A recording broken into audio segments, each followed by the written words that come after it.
Voici une vidéo complémentaire concernant le robot 100% compatible FXCM. Alors, dans un premier temps, il faut mettre l'unité de temps dans laquelle vous voulez travailler. Ici, on va choisir le 4 heures. La fiabilité, il faut la mettre par défaut, de façon à détecter des produits où il y a un fort potentiel, que ce soit baissier ou haussier. On va essayer de prendre l'AUD JPY. Ici, vous voyez qu'il y a un petit C, donc on est déjà en confirmation. Les objectifs touchés sont affichés ici, vous voyez que là on en a 4 de définis, et les invalidés sont en I. Alors nous allons regarder de plus près l'AUD JPY. Alors, tout simplement, il faut cliquer sur Détail, et là vous avez, hop, voilà, je vous l'affiche, la définition. Alors, de cette nouvelle version que nous avons sortie, nous avons rajouté les unités de temps inférieures. Cela vous permet, lorsque vous avez un sens fort, d'essayer de voir s'il y a la possibilité d'attendre un repli pour mieux se positionner. Donc vous voyez qu'ici, le seuil de confirmation est à 95,59. Si je regarde le graphique, vous voyez que les cours sont à 95,73.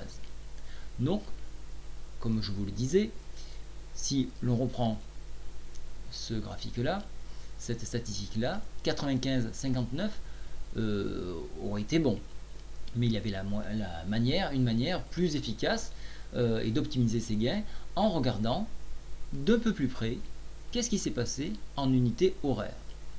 Alors, je reviens sur le robot, je vais cliquer sur l'heure et je vais essayer de voir si on la détecte dans une fiabilité par défaut.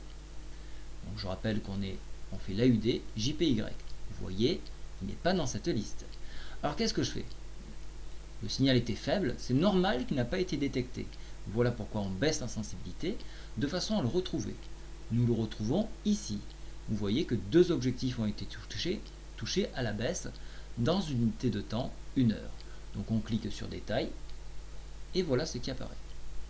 Donc si on fait la comparaison entre le 4 heures et l'1 heure, vous voyez, horaire 4 heures, vous avez vu que l'on vous met un avertissement car la forte volatilité peut vous faire sauter vos stops. Donc les unités en dessous de 4 heures servent à prendre uniquement position pour travailler des unités de temps beaucoup plus grandes. Ici, on regarde l'objectif 2 qui a été touché. Regardez, je me pousse un petit peu. Voilà. Objectif 2 touché. Donc on regarde un petit peu, pardon. Objectif 2, c'est lui aussi. Objectif 2 touché sur l'AUD JPY. On regarde l'objectif 2, donc 1, 2, 95,573. On regarde le graphique. Je le mets devant pour bien le comparer. 95 donc 573, regardez, ça correspond à peu de choses à la moyenne mobile 10 et probablement à la moyenne mobile 7. On va tout simplement le vérifier. Donc je vais modifier mes paramètres, je vais marquer 7.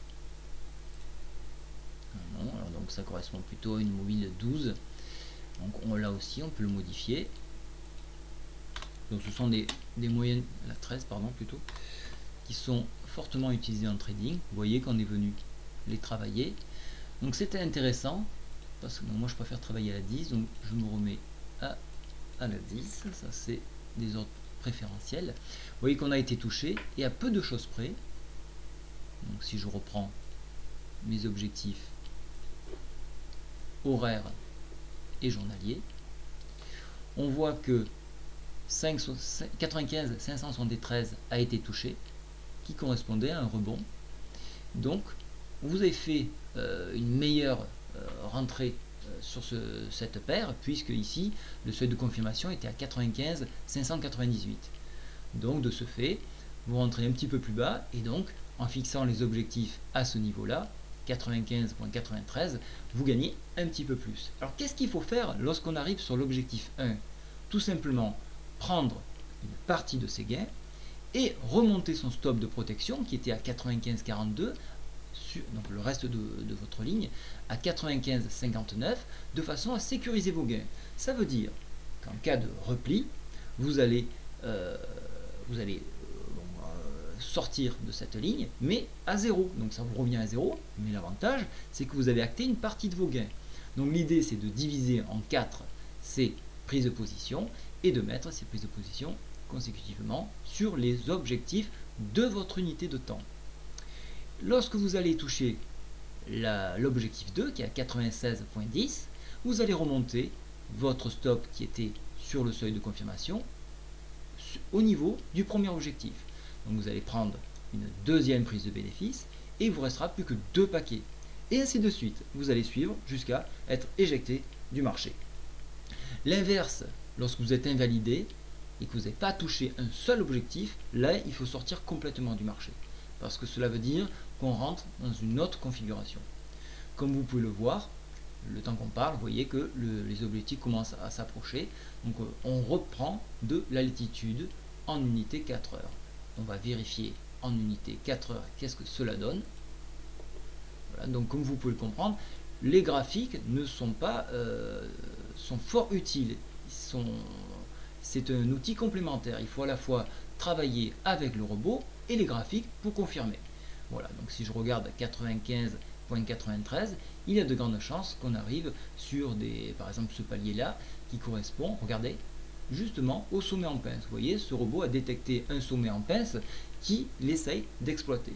Donc l'idée pour nous, c'est de prendre une partie des bénéfices sur ce premier objectif.